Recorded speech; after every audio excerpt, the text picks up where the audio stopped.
Intègre et juste. Sous Isabelle Maréchal se cache peut-être une super-héros.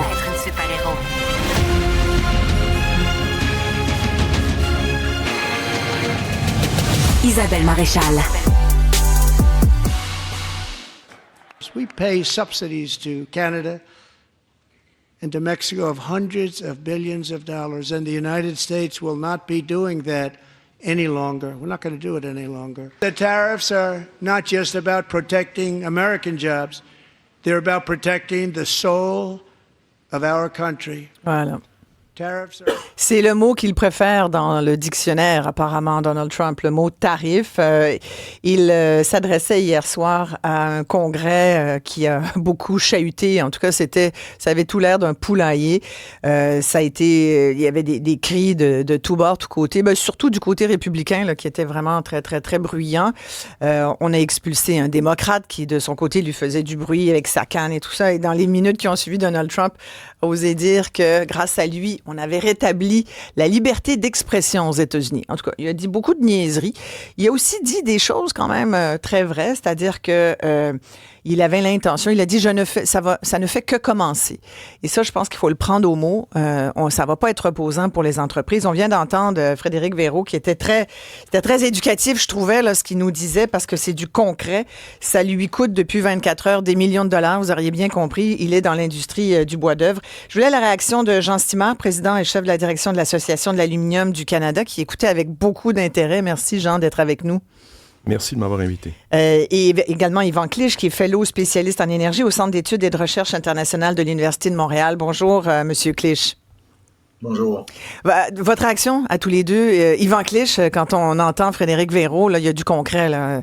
Près de 40%, nous disait-il, là, en ce qui concerne les droits de douane. Il y avait déjà 14,5%, plus ce fameux 25% qui se rajoute. On est quasiment à 40% sur les produits du bois d'œuvre. Il me dit, là, jusqu'à maintenant, les clients américains disent, regarde, charge-moi là, je vais le payer. Mais en même temps, c'est sûr que pour les États-Unis, ça va vouloir dire, pour les Américains, du 2x4 beaucoup plus coûteux, du papier de toilette beaucoup plus coûteux aussi avec le produit Kraft. Mais chez nous aussi, ça va avoir un impact, bien sûr, parce que si le bois européen est choisi plutôt que le bois canadien, là, on peut se poser la question, est-ce qu'il y a une bonne gestion de nos ressources? Comment on peut contrer ça, M. Clich?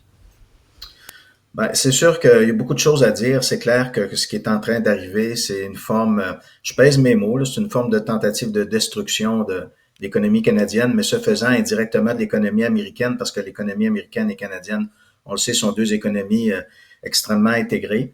Moi, si vous me permettez, justement, comme peut-être une personne qui s'intéresse davantage à la géopolitique, ce que je vois, je suis pas nécessairement optimiste pour la suite des choses, parce que ce que je vois, c'est qu'on change de paradigme. Les Américains, même si c'était le pays le plus fort du monde, le plus puissant sur le plan économique et militaire, jouait le jeu quand même de la collaboration entre les nations, présumant justement que les nations, les États étaient égaux et que donc il fallait négocier le plus possible, bien sûr, à son avantage parce qu'on a plus d'influence. Là, on n'est plus dans ce registre-là.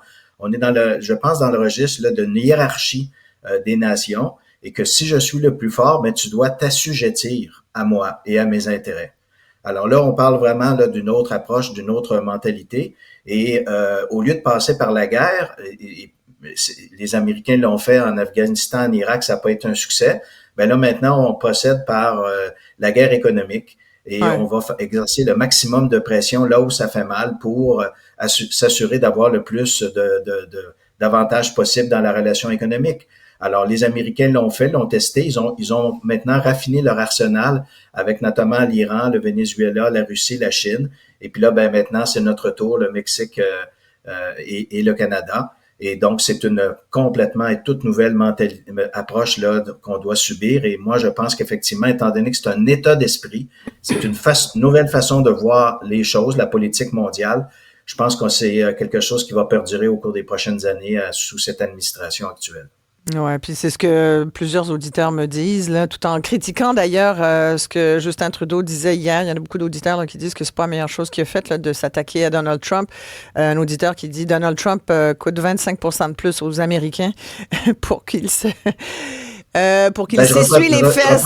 Je reprends ce que M. Trump, Oui. je reprends ce que M. Trudeau disait. Écoutez, c'est le Wall Street Journal qui a dit que c'est the dumbest trade war in history. Voilà, donc, c'était la guerre commerciale la plus stupide jamais envisagée, jamais conçue.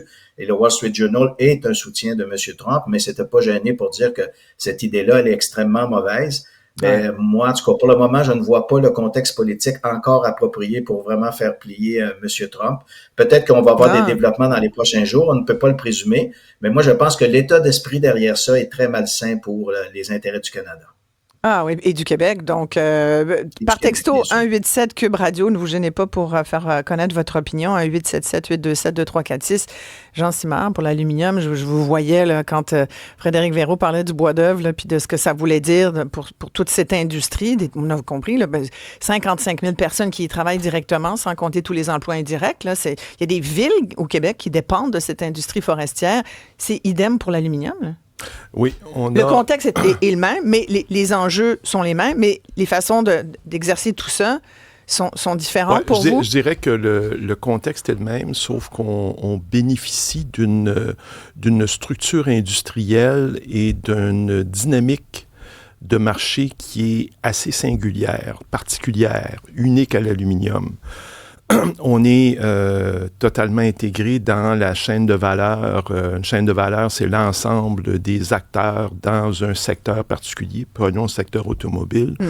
Mm-hmm. Le métal qui est fabriqué ici, le métal primaire, est appelé à traverser la frontière probablement à l'intérieur d'une période de 2 semaines. Donc, il n'y a pas d'inventaire accumulé en attendant qu'il y ait des clients. Tout ce qu'on produit est dédié à un marché qui est en attente de recevoir le matériau.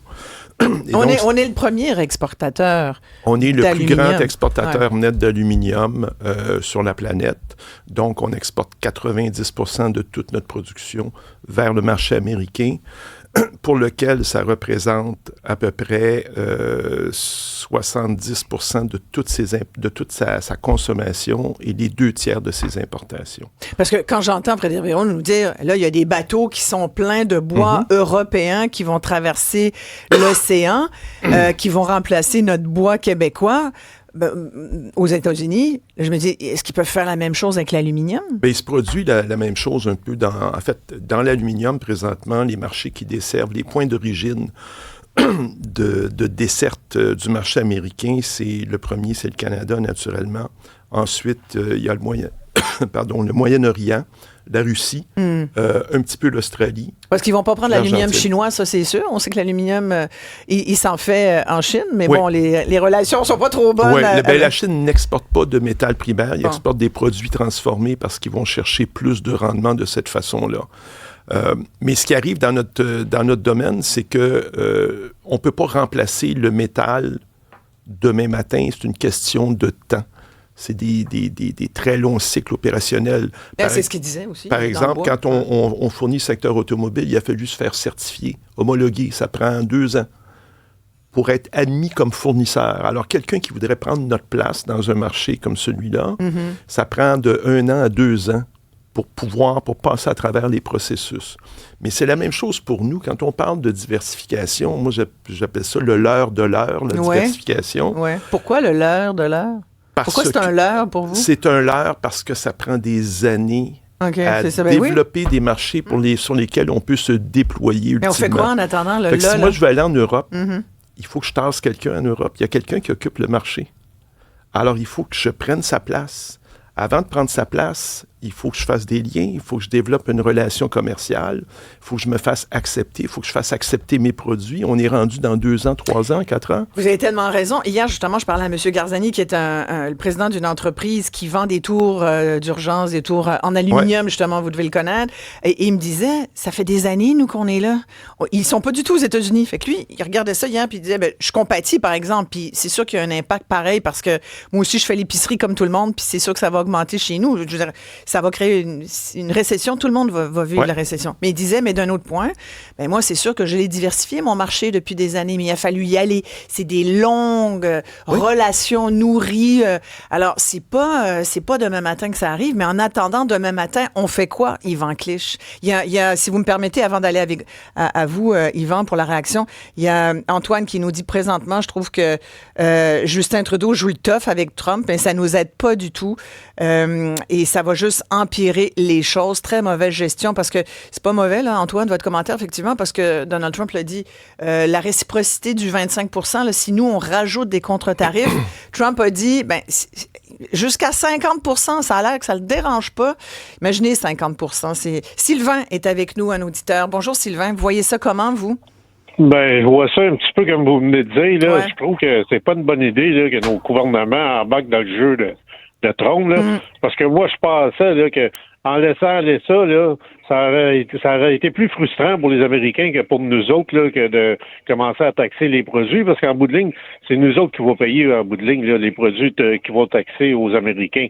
Fait que je pense que s'il aurait resté comme ça, puis il aurait laissé l'autre aller, là, dans son power trip, là. Mais je pense aussi, là, que ça fait 20 à 30 ans, là, que je pense que nos gouvernements, ils ont manqué le bateau un peu, ils ont été trop passifs.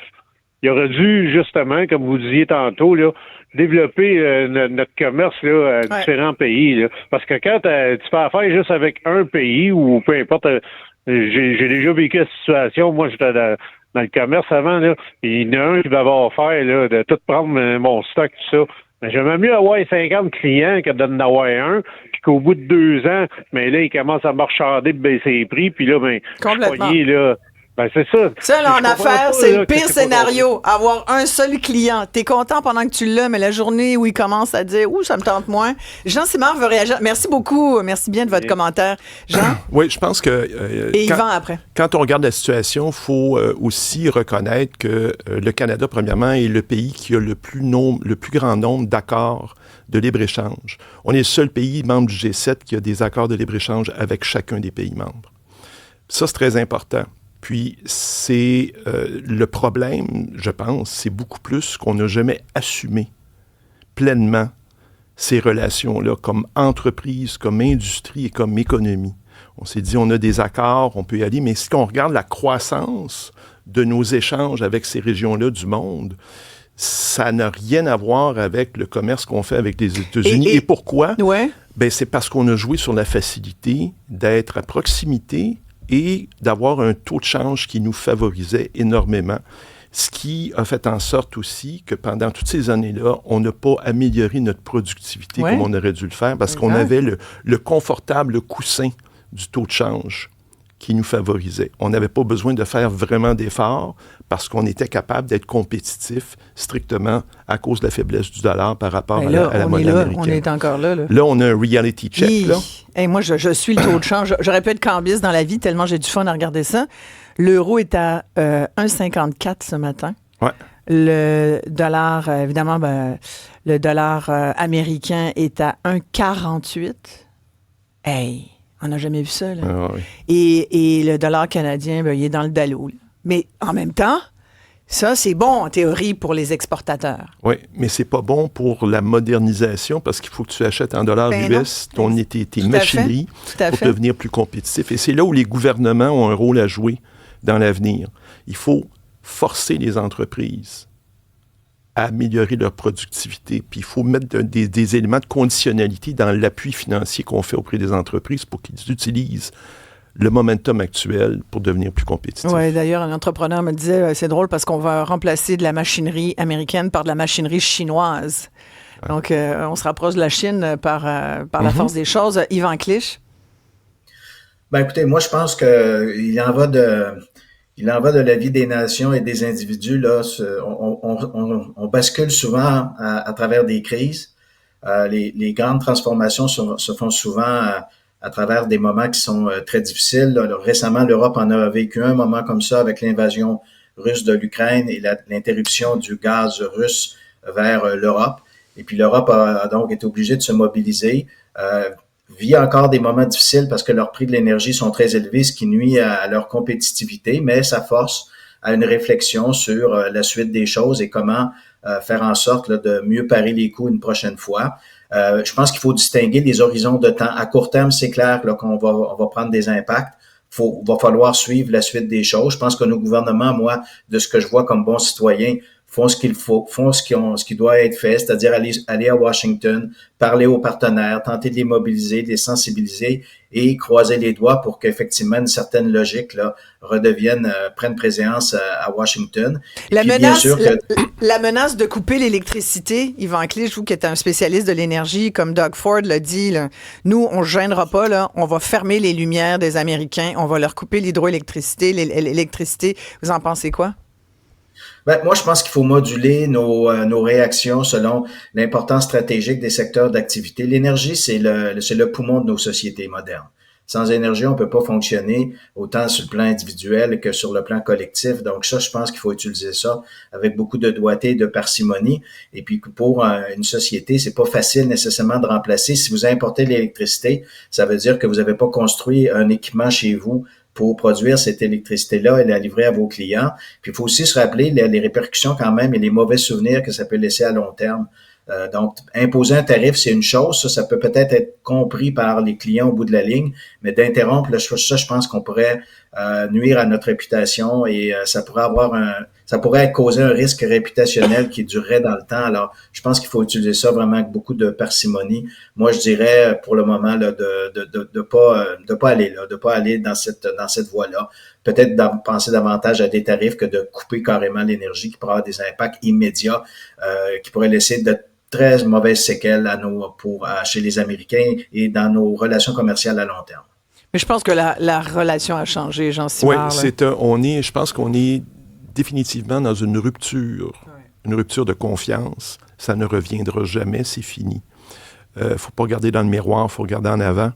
Il faut se redéfinir, se questionner, redécouvrir nos forces, puis se donner des stratégies à court, moyen, long terme. Il y a des choses, puis il faut être réaliste, il faut être lucide. Puis je pense que présentement, c'est correct. On vit dans une dystopie, dans un monde irréel, et on met sur la table des options, des solutions, des alternatives qui sont intéressantes, mais sont peut-être pas toujours réalistes. Puis si on veut être réaliste, il y a le court terme, puis il y a le long terme, dont Yvan parlait tout à l'heure. Puis dans le court terme, les premières choses que les gouvernements peuvent faire parce qu'ils ont le plein contrôle, c'est la compétitivité, les coûts d'énergie, la déréglementation. Les barrières interprovinciales, ça fait 30 ans qu'on en parle. C'est comme une soucoupe volante. On en parle, puis sont toujours là ou c'est jamais fait. Et encore, idem là, ça fait plusieurs semaines là, qu'on le dit. Exactement, là. Puis on va en parler encore pendant des années. Alors, il faut se donner de l'oxygène rapidement. Donc, il faut enlever tout ce qui est fardeau inutile, je dis bien inutile, sur les entreprises pour qu'elles puissent se redéployer. Et il faut avoir une stratégie. Il ne faut pas juste se dire on va mettre des programmes. Il faut avoir une stratégie à long terme, à partir d'une vision qui est partagée par tout le monde. Puis après ça, la plus grande faiblesse de nos gouvernements, c'est l'exécution, la livraison. Tellement. D'être capable de livrer dans le temps où les entreprises en ont besoin. Alors, c'est un énorme chantier auquel on est convié. Notre relation avec les États-Unis ne sera plus jamais la même. Déjà, là-bas, on voit un changement de culture par rapport au Canada. Il y a de plus en plus de gens très éduqués, très riches, très arrivés dans la vie, qui ne comprennent pas pourquoi on n'apprécie pas le privilège potentiel de devenir le prochain État américain. C'est pas juste le président. Il y a une culture qui émane au plus haut niveau. Il y a un problème de littératie aux États-Unis, de littératie de l'autre. C'est de l'impérialisme. Chez nous aussi, je pense qu'on pourrait... Il y a des efforts à faire. Fait qu'il faut... Oui, mais vous avez raison, tout à fait. C'est l'habitude, c'est les flex du dominateur. C'est ça, ils ont toujours été premiers. Ils s'étonnent pourquoi tu n'as pas envie d'être avec eux dans la même équipe. Ouais. Hein? Merci beaucoup, Jean-Simard. Merci bien, président, chef de la direction de l'Association de l'aluminium du Canada. On aura l'occasion de se reparler, c'est sûr. Merci beaucoup à Yvan Clich. Toujours très intéressant, Yvan, de vous entendre, spécialiste en énergie au Centre d'études et de recherche internationales de l'Université de Montréal.